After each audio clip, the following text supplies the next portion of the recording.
નવા જિલ્લા વાવ-થરાદ વડુ મથક તરીકે થરાદની પસંદગી થયા બાદ શહેરની ટ્રાફિક સમસ્યા હળવી કરવા તંત્ર દ્વારા મહત્વની કાર્યવાહી હાથ ધરાઈ છે। થરાદના બસ સ્ટેશન રોડ, હનુમાન 3 રસ્તા અને એસપી કચેરી રોડ સહિતના મુખ્ય વિસ્તારોમાં રોડ ઉપરના દબાણો દૂર કરવાની કામગીરી કરવામાં આવી છે। જિલ્લાનું મુખ્ય મથક બન્યા બાદ વધેલા ટ્રાફિકને ધ્યાનમાં રાખી વાવ-થરાદ જિલ્લાના એસપી અને સ્થાનિક તંત્રએ આ પગલું લીધું છે। જોકે આ કાર્યવાહીને કારણે ખાસ કરીને શાકભાજીના વેપારીઓમાં ભારે અસંતોષ જોવા મળી રહ્યો છે। થરાદમાં હનુમાન મંદિર, નગરપાલિકા નજીક અને એસટી ડેપો પાસે રોજબરોજ ઊભી થતી ટ્રાફિકની ગંભીર સમસ્યાને હલ કરવા માટે તંત્ર સક્રિય થયું છે।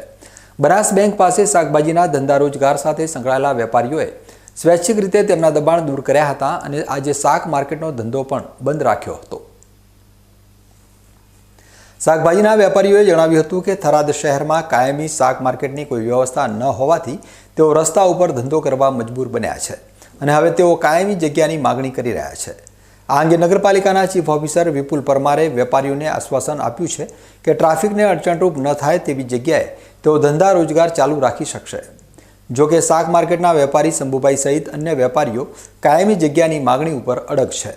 આમાં જે મેન બજાર આવ્યું છે ત્યાં ટ્રાફિકના થોડા ઘણા પ્રશ્નો રહેતા હોય છે એટલે નગરપાલિકા દ્વારા અત્યારે જાહેર નોટિસ આપવામાં આવેલી હતી અને મને જાણવા મળ્યું છે તો ઘણા બધા વેપારીઓએ સ્પેસિફિક દબાણ દૂર કરેલા છે અને ટૂંક સમયની અંદર જે ટ્રાફિકના મુખ્યત્વે અડચણરૂપ હશે એવા દબાણો દૂર કરવામાં આવશે કે જેથી લોકોને હાલાકી થાય નહીં અને ઘણા લોકોએ સ્વૈચ્છિક દબાણ દૂર કર્યા છે બી આવકારીએ છીએ અને જે અત્યારે બી કોઈ ટ્રાફિકના અડચણરૂપ હશે તો દૂર કરવામાં આવશે। એ કઈ જગ્યાએ હશે સાહેબ?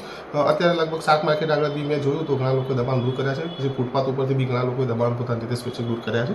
અમે ટૂંક સમયમાં વિઝિટ કરવાના છીએ અત્યારે અને પછી જે અડચણરૂપ હશે તો દૂર કરીશું અથવા ટ્રાફિકનો અડચણરૂપ નહીં હોય તો એમાં કોઈ પ્રશ્ન રહેતો નથી। જાહેર નોટિસ અત્યારે કરવામાં આવેલી છે એટલે જાહેર નોટિસમાં તો જે પણ જે મેન બજારમાં જે ટ્રાફિકનો અડચણરૂપ હોય દરેકે દરેક વેપારી એના માટે વિકલ્પ વ્યવસ્થા શું પછી? વૈકલ્પિક તો અત્યારે જ્યાં અત્યારે જગ્યાની બી માંગણી કરેલી છે અને અત્યારે લોકો ત્યાં કામગીરી બી કરે છે એટલે એમનો અડચણરૂપ ના થાય, એમનો ધંધો બી ચાલે અને ટ્રાફિકનો અડચણરૂપ ના થાય એ રીતે વ્યવસ્થા કરવામાં આવશે। કાલે જે નગરપાલિકાએ નોટિસ આપી હતી એના પરિપત્ર મુજબ કે ભાઈ સ્વેચ્છાએ તમારું જે દબાણ હોય, ફૂટપાથનો રસ્તો હોય સ્વેચ્છાએ ખાલી કરવાનો।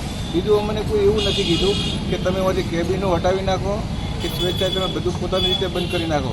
અમે અમારી જાતે પોતાની રીતે સ્વેચ્છાએ નગરપાલિકાના તંત્રને ધ્યાનમાં લઈ અને કાયદાના અનુસંધાનમાં અમે પોતાની રીતે જે કીધું હતું એના પ્રમાણે અમે કાયદાનું પાલન કરીશું।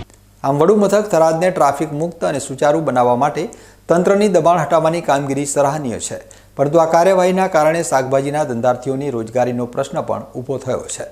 તંત્રએ તાત્કાલિક ધોરણે વેપારીઓ માટે કાયમી શાક માર્કેટની જગ્યા ફાળવવી જોઈએ, જેથી એક તરફ ટ્રાફિકની સમસ્યા હળવી થાય અને બીજી તરફ ગરીબ વેપારીઓને ધંધો ચાલુ રહે।